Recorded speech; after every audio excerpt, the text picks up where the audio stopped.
The Saltillo Cathedral. Historias de Saltillo. A través de sus personajes, sus anécdotas y sus lugares. Written by Juan José Casas Garcia. Have you noticed that, in every city, in its main square, which is the center of it, the heart, there is a church?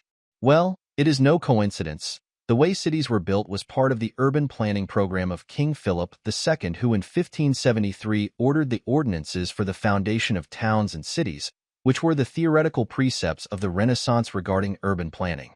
It was the layout of a city with a central square surrounded by the royal houses, town hall, customs, and church. Does it sound like our Plaza de Armas? The last construction that was done to the Saltillo Cathedral was its tower in 1897, which has elements of a neoclassical style, different from the body of the church, which is rather Baroque. That is, the parish of Santiago that is now the Cathedral of Saltillo was under construction since at least the 16th century. It is not surprising. All the great cathedrals in the world start from being small parishes until they become the great stone monuments that we now see. Hundreds of years pass until they can be observed in their entirety. Saltillo is no exception. The small parish that was built in the heart of the city was dedicated to the Apostle James, patron saint of Spain. Jacobo is the Spanish translation of Santiago, who lost his original name for a long time. The name in Hebrew was Yaakov, which in Latin became Iacobus, and with the wear of time to Iaco, finally ending in Iago. The Portuguese variant is not very distant. From Latin it became Iago, Iago, and in the end it mutated into Tiago, a name that is even very common today. But we must not forget that James was a saint, as he was one of the apostles of Jesus. Therefore, the Castilian Iago would become Santiago and the Portuguese would become Santiago. The force of weapons in war would give it the final touch, turning it into a single name. Remember that Santiago preached throughout the ancient world, reaching Compostela in Spain. Hence the saint is the country's patron saint and main figure against the Moors in the Reconquista War. The soldiers shouted cheers to Santiago until it was ironically founded on a single name. The next time you visit the Saltillo Cathedral, take a look at the top of the body of the church at its top, and you will be able to see a small inscription. TSJM Temple of San Jacobo Apostle El Mayor. Santiago was therefore the saint who helped the Spanish fight against the infidels, Moors who were in the south of Spain. But why choose him to be the patron saint of a city in Northern America? Well, the answer is the same. He had to serve as a patron against the fight of new infidels, who in the north of New Spain were the nomadic indigenous people. This saint was chosen to be the patron saint of many cities in America, usually on borders that were in constant struggle. Does Santiago de Chile or Santiago de Cuba remind you of anything?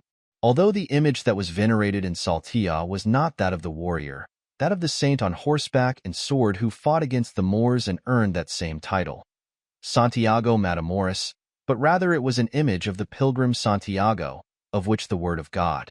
Perhaps it was a use of the image to control the past and erase the memory of what was really happening, since the northern region, always at war, seemed more like the knight Santiago, a Santiago Mateos.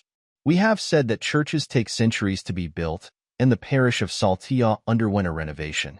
At the same time that the chapel of Santo Cristo was being built, the parish of Santiago began a new period of construction that took just over half a century, from 1745 to 1800.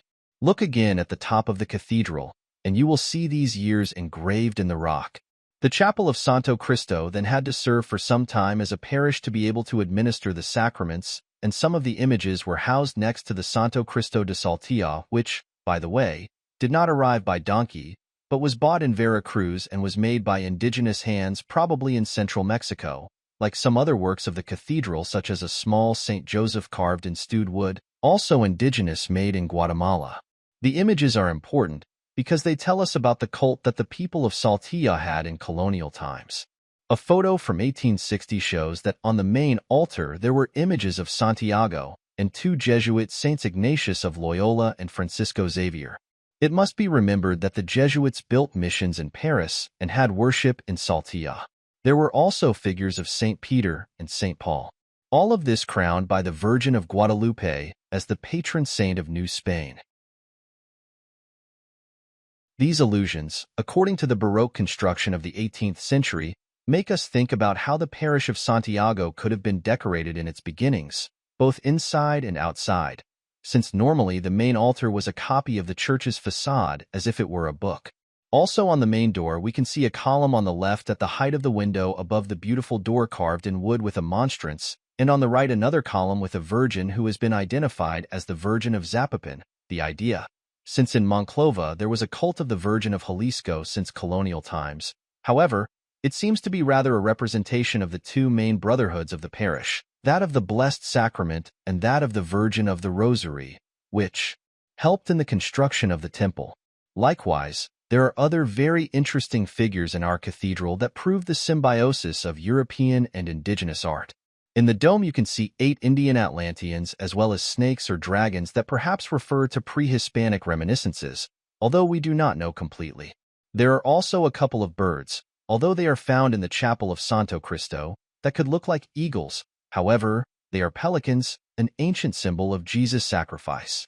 Anyway, there are many other images, cults, and secrets that the Saltillo Cathedral hides, although one of the most important would be that its cost was 93,000 pesos. For the time it is a lot. Look again at the top of the church, and that its construction was carried out by the entire society of Saltillo and the town of San Esteban, that is, Spaniards, Creoles, indigenous people, and even blacks participated in its construction. It means a meeting of the faithful.